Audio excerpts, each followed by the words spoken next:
Now, you see, though, the difficulty is that in saying something like it's all one energy, this is really the point. I mean, if you understand that this whole universe is one energy and you're it, you don't really have any much in the way of further problems.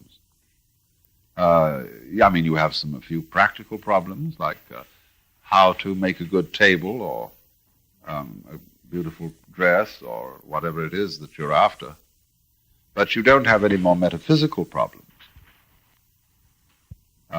when you see that. But a person who thinks a lot can't understand that at all, because he says, well, it doesn't make any difference. If everything is all one energy, let's begin again. I mean, what have you said? Well, of course we haven't said anything. Logically, the statement is pure nonsense. Everything is one energy. So what? But that's only because the person who has received this communication has had it only as a thought. And as a thought, it's again like saying, there is paper under every word on this page. And thinking that that means that paper.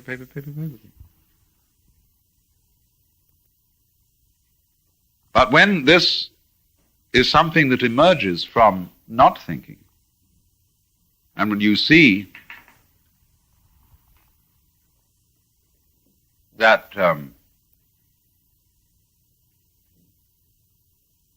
you've been bamboozled all your life long, you've been bugged by everybody else into thinking that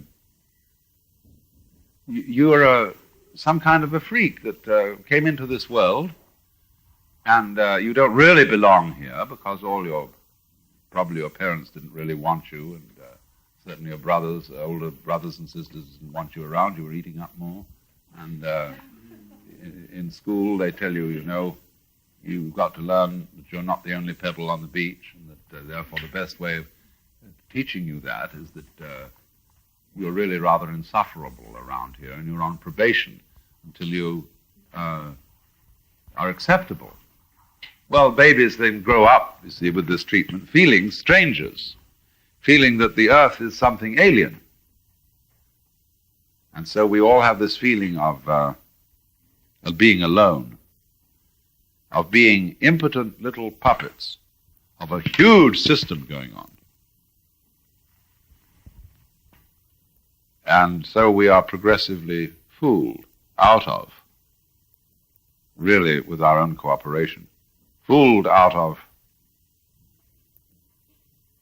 this sense that you can get if you suspend all these identifications that one does with the thinking process. This is this is that. I'm me. What's me is different from so on. You suspend that.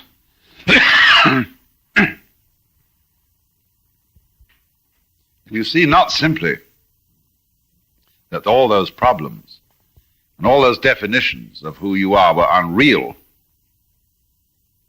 There's something else. You see, there's the feeling beyond having dissipated the illusion of the sheer joy and delight of this one energy now is realizing itself as you. And how nice that it won't always be doing that, because that would get boring. It'll go boom, like this, you see, and it'll be a different situation altogether. You'll run into a brick wall, and boom, before you know where you are, you're going beep, beep, beep, beep, out of an eggshell. The whole thing is flipped, and you're doing on another track.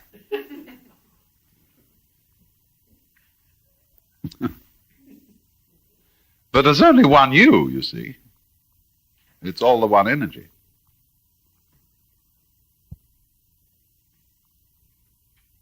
But this is, as I say, difficult to understand logically if you don't understand it experimentally. If you understand it experimentally, it's perfectly clear when somebody says everything is one energy. You say, of course.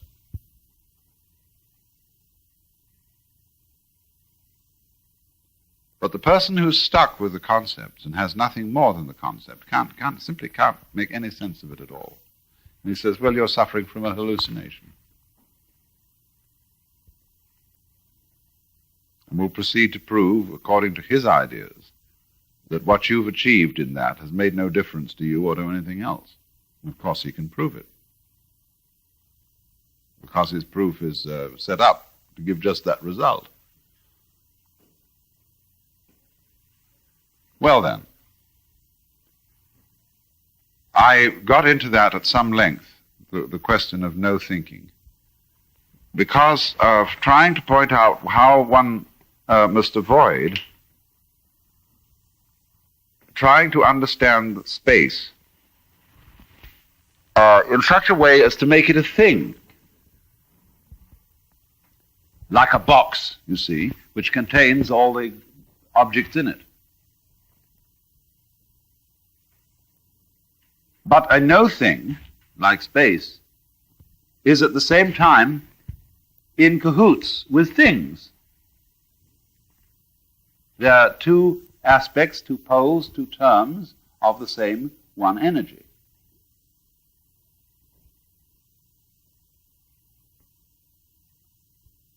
Don't make space at the same pole of the one energy as the things. It's the opposite pole.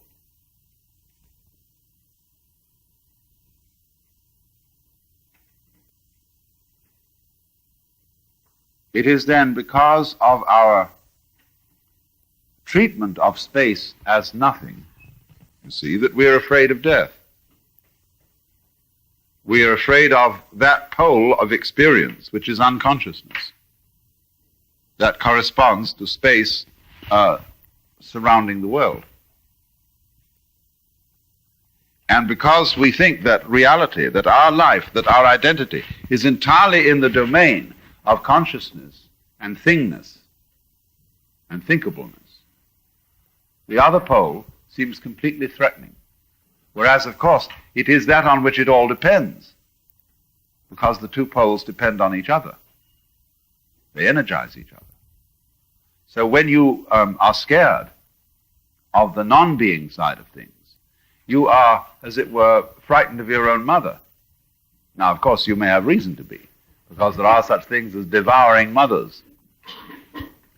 But the devouring mother represents the original horror felt for the unknown.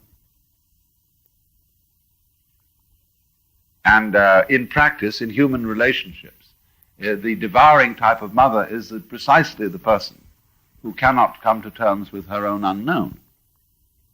Therefore, she wants to control everything. She wants to see that all her children remain perpetually under her dominance. But she can't let go. As if she let go, she'd become uncorseted and flop all over the place, as it were.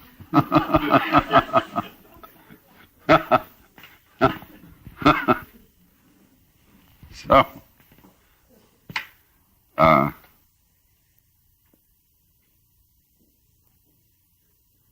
she becomes the devourer.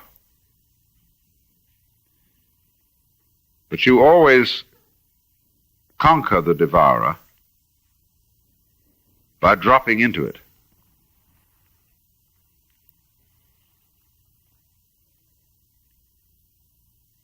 By faith, in other words. Faith in the sense of trust. I don't mean belief, trust.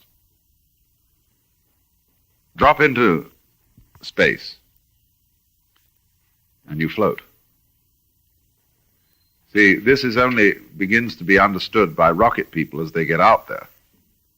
And we're going to have, I don't know how the psychology of this is proceeding, but we're going to have an awful lot of people getting out in space and not wanting to come back. Because when you're in orbit and you float, very interesting sensation.